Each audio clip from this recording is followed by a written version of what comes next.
Spomen na zlato zasigurno vas najprije asocira na bogatstvo i luksuz, te mnogi misle kako je ono rezervirano samo za imućnije građane, no to nikako nije istina, istaknuli su stručnjaci za plemenite metale, kazavši kako se upravo zlato pokazalo kao jedna od rijetkih valuta koje ovih dana postiže rekordnu cijenu.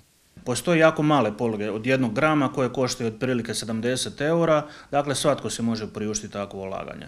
Mnogi naši klijenti čak periodično kupuju svakih mjesec, 2, 3, koliko im treba da skupe nekoliko stotina eura i onda dođu i kupe gram, 2 ili dukat ili nekakav manji zlatnik. I na taj način kroz nekoliko godina skupit će barem nekoliko desetina grama i sa tim će imati jedan dio kapitala van financijskog sustava u slučaju bilo kakvih problema, nedostupnosti tih sredstava. Zlato uvijek mogu prodati zato što zlato se u pravilu nalazi kod njih i ne ovise o posrednicima kao što su banke, pa čak i ne ovise ni o državi niti o bilo kome.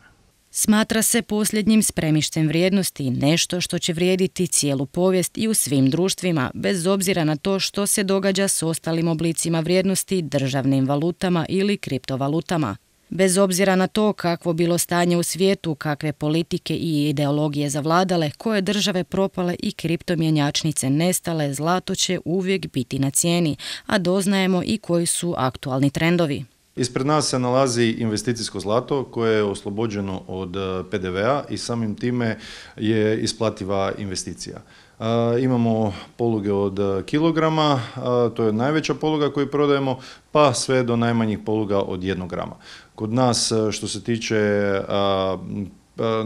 što klijenti preferiraju, više preferiraju poluge, no ovdje vidimo i da se tu nalaze i zlatni dukati, dukat Franjo Josip i veliki i mali, a kada govorimo o zlatnicima onda su oni daleko najzastupljeniji ovdje kod nas u Hrvatskoj. Poluge od 1 grama, one su oko 70 eura, do jedna kila koja je otprilike 56.000 eura.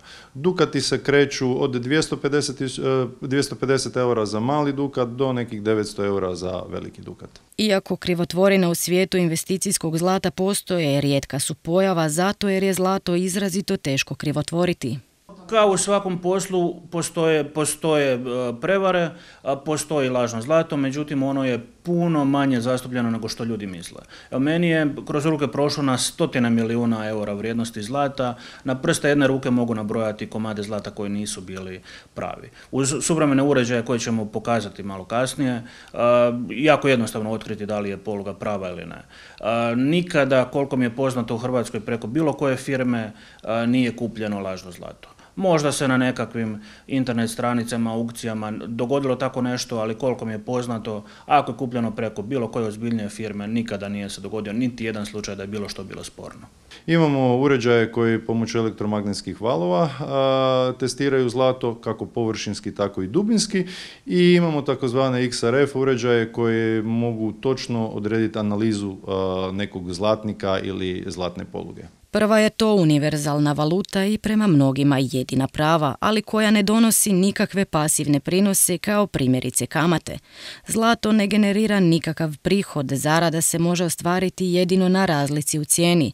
Pa ipak u vremenima kada se očekuje da postoji visok rizik za druge oblike investicija, ljudi mu se rado vraćaju. Nekako više su zastupljenije poluge nego zlatnici kod nas u Hrvatskoj i oni najčešće poluge koje se kupuju su od 1 unce do 100 grama, dok 250, 500 i 1000 grama to se puno rijeđe kupuje zato što se onda na taj način gubi neka fleksibilnost. Jer jedan dan kada klijent ili kupac to želi prodati i doći do gotovine, onda mu je puno jednostavnije prodavati manje poluge, radi toga što teško da nekome treba baš 50 ili 60 tisuća eura, recimo kao kad prodaje veliku polugu, puno češće im treba samo nekoliko stotina eura, pa samim time i bolje kupovati male poluge.